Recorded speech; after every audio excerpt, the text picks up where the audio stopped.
Hello friends, startup India పల్స్లోకి మళ్ళీ వచ్చేసాను. ఈరోజు మనం చూడబోయే స్టార్టప్ పిచ్ రుచి ఆరోగ్యం కలిపి అందించి ఒక బేకరీ థీమ్ ఫోకస్తో వచ్చిన సినమినన్ కిచెన్. సినమినన్ కిచెన్ వ్యవస్థాపకురాలు ప్రియాషా సలూజా నిన్న షార్క్ ట్యాంక్లో ఎలా డీల్ తగ్గించుకుందో చూద్దాం. ప్రియాషా ఢిల్లీలో ద సినమినన్ కిచెన్ అనే బేకరీ నడిపిస్తుంది, ప్రొడక్ట్స్ తయారు చేస్తూ. ఆమె ప్రత్యేకత ఏంటంటే పూర్తిగా శాకాహార ప్లాంట్ బేస్డ్ పదార్థాలతో రుచికరమైన బేకింగ్ చేయడం. కేకులు, బిస్కెట్లు, పేస్ట్రీ లాంటివి ఇక్కడ దొరుకుతాయి. అంతేకాకుండా ఆమె ఉపయోగించే పదార్థాలు అన్నీ సహజమైనవి మరియు ఆరోగ్యకరమైనవి. ప్రియాష తన బిజినెస్ యొక్క ప్రొడక్ట్స్ గురించి షార్క్ ముందు ఆసక్తికరంగా వివరించింది. శాకాహార బేకింగ్లో మార్కెట్ ఎంతో వేగంగా పెరుగుతుందని, ప్రజలు ఆరోగ్యకరమైన ఆహారాన్ని ప్రాధాన్యత ఇస్తున్నారని తన ప్రొడక్ట్స్ యొక్క రుచి నాణ్యత గురించి హైలైట్ చేసింది. అమన్ షార్క్ ప్రియాష యొక్క పిచ్ని మెచ్చుకున్నారు. శాకాహార బేకింగ్ మార్కెట్లో ఉన్న పొటెన్షియల్ని గుర్తించాడు.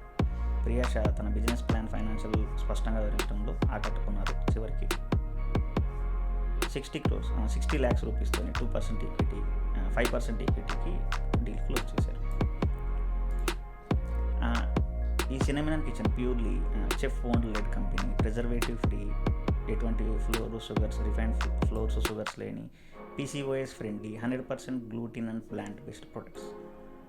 ప్రియాష తన పట్టుదల, ఇన్నోవేటివ్ ఐడియాతో షార్క్ ట్యాంక్లో డీల్ దక్కించుకుంది. ఈమె కథ మనకు నేర్పేది ఏంటంటే మన ప్యాషన్ని నమ్మి మంచి ప్రొడక్ట్స్తో ముందుకెళ్తే విజయం సాధించవచ్చు. ఈ ఎపిసోడ్ మీకు ఎలా అనిపించింది? మీరు శాకాహార ఆహారాన్ని ఇష్టపడతారా? ఆరోగ్యకరమైన బేకింగ్ కోసం వెతుకుతున్నారా? కామెంట్స్లో షేర్ చేయండి. Thank you.